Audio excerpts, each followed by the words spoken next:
वरदे वरदे वीणावादिनी वरदे।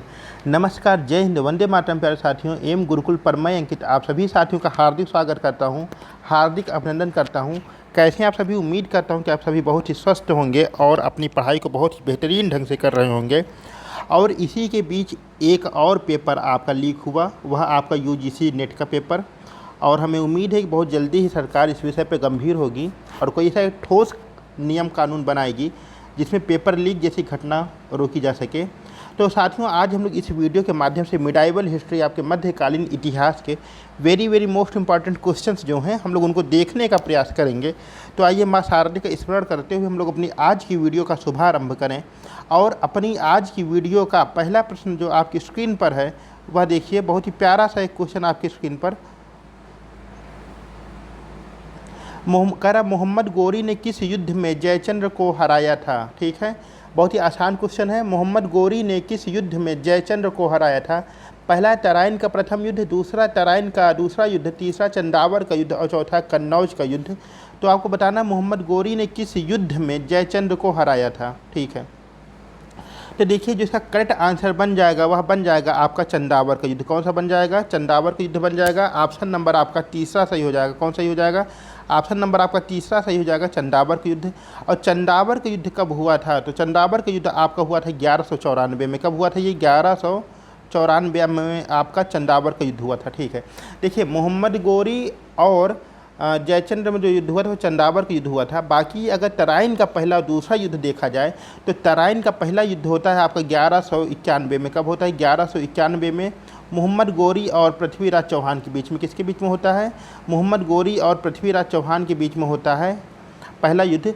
और इसमें पृथ्वीराज चौहान ने मोहम्मद गोरी को लतिया के मारा और हरा दिया। ठीक है, मोहम्मद गोरी कुटकुटा के वापस जा रहा था, तब तक इसको जयचंद्र मिलता है और जयचंद्र कह देता है कि हम तुम्हारी सहायता करेंगे। किसके विरुद्ध? पृथ्वीराज चौहान के विरुद्ध। तो मोहम्मद गोरी और पृथ्वीराज चौहान का दूसरा युद्ध होता है तराइन का दूसरा युद्ध 1192 में, जिसमें जयचंद्र ने पीछे से मोहम्मद गोरी की सहायता की। और इसमें क्या होता है कि पृथ्वीराज चौहान हार जाते हैं। ठीक है, अब क्या होता है कि जयचंद्र बहुत खुश होता है, लेकिन होता क्या है 1194 में मोहम्मद गोरी इसको कहता है कि आओ तुम भी युद्ध करें और हमको क्या चाहिए? तुम्हारा पूरा साम्राज्य चाहिए। तो मोहम्मद गोरी ने किस युद्ध में जयचंद्र को हराया था? तो चंदावर के युद्ध में 1194 में हुआ था। और इसमें जयचंद्र मोहम्मद गोरी के हाथों बुरी तरीके से पराजित हो गया था। ठीक है, चलते हमने आज के नेक्स्ट क्वेश्चन पर। नेक्स्ट क्वेश्चन क्या कह रहा है कि किस मुस्लिम शासक ने सिक्के पर देवी लक्ष्मी का चित्र बनवाया था? ठीक है, पहला ऑप्शन कह रहा मोहम्मद गोरी, दूसरा कह रहा अलाउद्दीन खिलजी, तीसरा कह रहा अकबर या चौथा कह रहा इनमें से कोई नहीं। तो आपको बताना किस मुस्लिम शासक ने सिक्के पर देवी लक्ष्मी का चित्र बनवाया था। वेरी मोस्ट इंपॉर्टेंट क्वेश्चन है।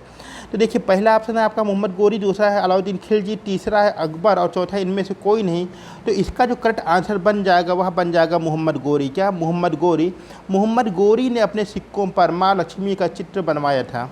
ठीक है, माँ लक्ष्मी आपकी धन की देवी होती हैं और इनका चित्र वो क्या किया था? अंकित कराया था, बनवाया हुआ था सिक्कों पर। चलते हमने आज के नेक्स्ट क्वेश्चन पर। और नेक्स्ट क्वेश्चन क्या कह रहा है कि महमूद गजनवी का भारत में अंतिम आक्रमण किसके विरुद्ध था? ठीक है, पहला कह रहा सिक्कों के, दूसरा कह रहा कश्मीरी मुस्लिमों के, तीसरा कह रहा खोखरों के या चौथा कह रहा जाटों के विरुद्ध था। तो इनमें से कौन सा ऑप्शन आपका सही हो जाएगा? तो देखिए, जो आपका मोहम्मद गजनवी का 17वां आक्रमण था, ठीक है, ये आपका 1027 ईस्वी में किया गया था।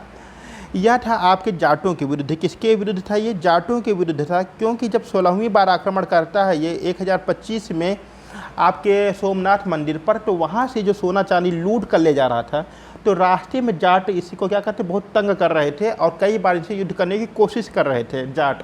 तो ये क्या करता है, इसके पास सोना चांदी आभूषण रहता है, ये कहता है कुछ देर रुको, मैं तनिक इसको अपने देश में रखाऊँ और रखने के बाद आऊँगा, तब तुमसे मैं हिसाब किताब करूँगा। तो ये वापस आता है युद्ध करने के लिए और यही इसका अंतिम युद्ध होता है 1027 में। या घायल हो जाता है और इसके बाद में आगे चलकर मृत्यु हो जाती है। तो महमूद गजनवी का भारत में जो अंतिम आक्रमण था वह 1027 में आपके जाटों के विरुद्ध हुआ था। किसके विरुद्ध हुआ था? जाटों के विरुद्ध हुआ था 1027 में।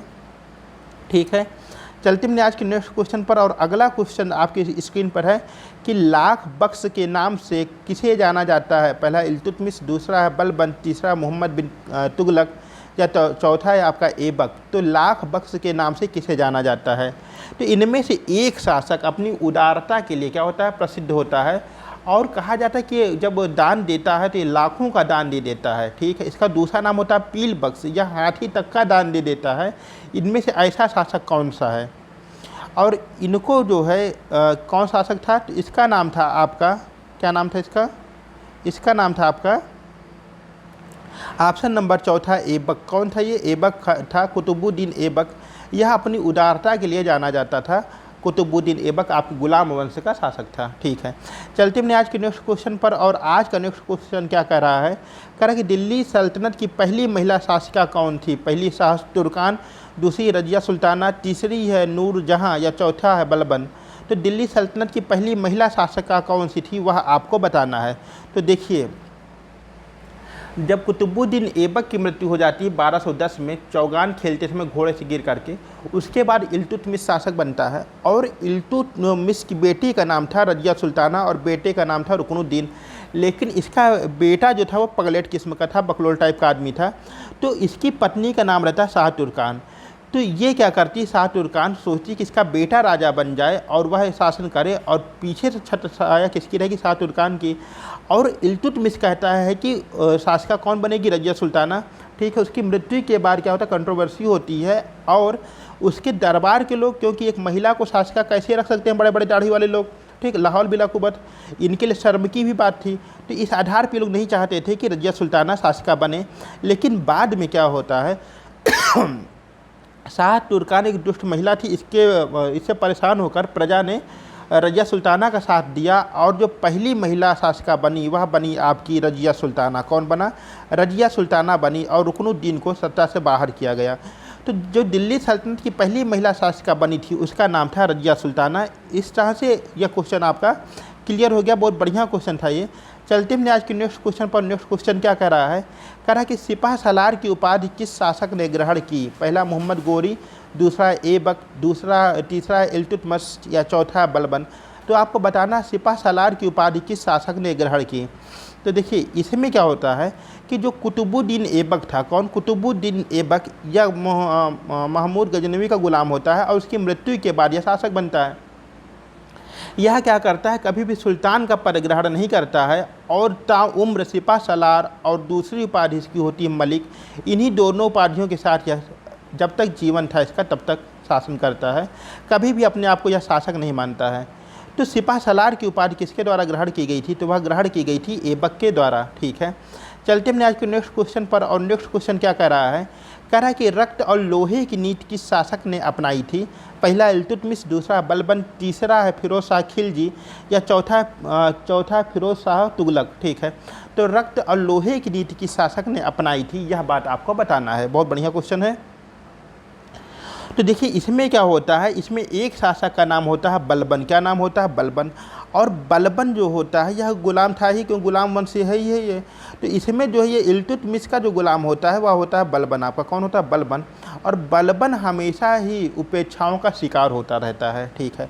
अब इसके अंदर ये भावना जागती रहती है कि एक बार हमको शासक बन जाने दो, फिर बताते हैं हम अपनी अवकाश, सबको बता देते हैं हम कि हम क्या हैं, ठीक है। तो ये जो है अपने आप को कूढ़ा करता है, लेकिन ये बदले की भावना अपने अंदर रखता है। जब ये 1265 के आसपास शासक बन जाता है तो क्या करता है कि रक्त और लोहे की नीति को अपनाता है कि जो इसके शत्रु हैं, जो इसके विरोधी हैं, उनके लिए तलवार के दम पर सीधे बात करने वाला आदमी होता है। तो रक्त और लोहे की नीति कौन अपनाता है? यह अपनाता है बलबन, ठीक।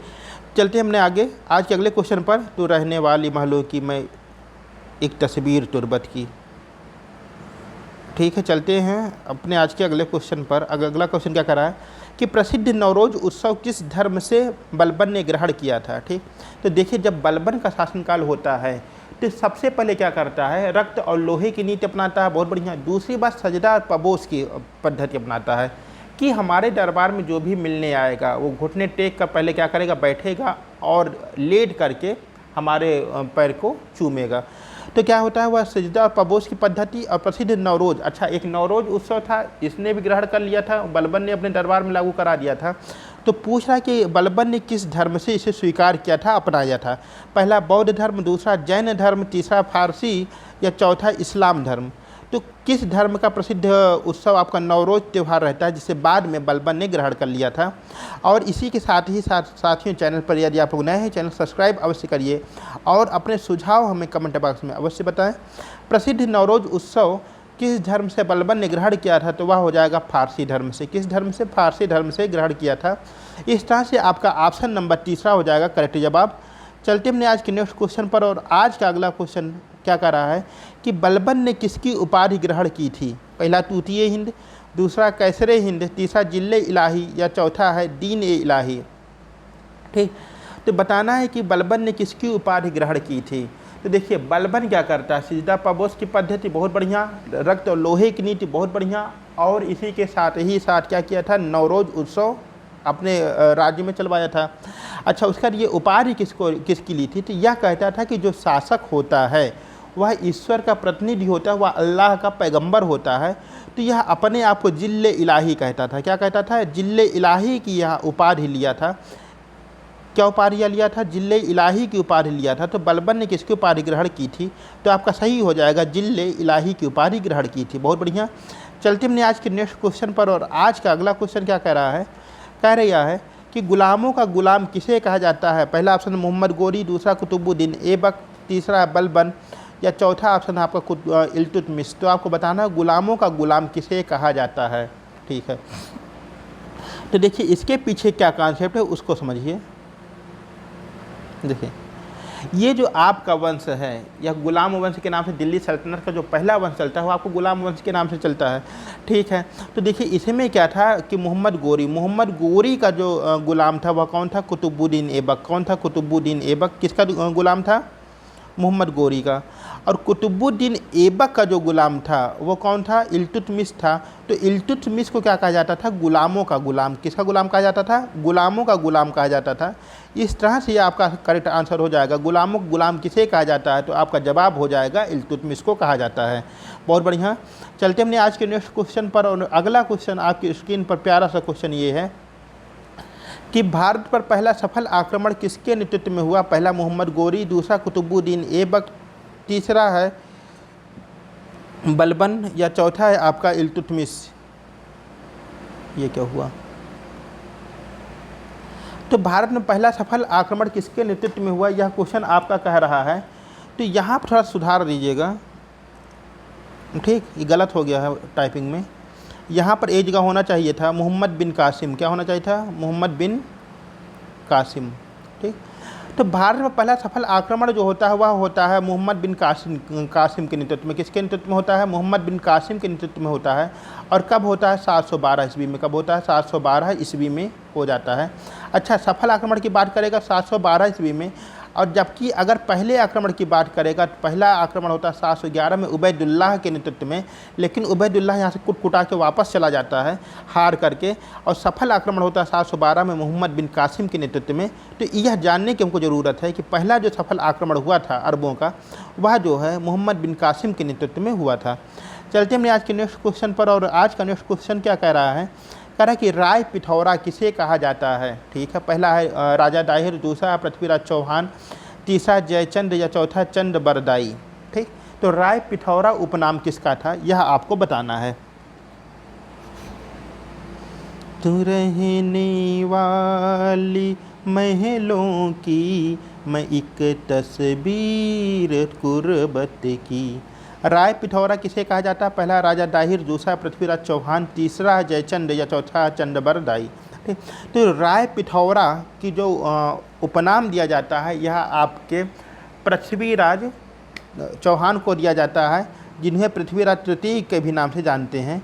तो राय पिथौरा किसे कहा जाता है, तो यह पृथ्वीराज चौहान का आपका उपनाम था। यह भी क्वेश्चन बहुत ही इंपॉर्टेंट है और आपके पेट के एग्जाम में पूछा हुआ क्वेश्चन है ये।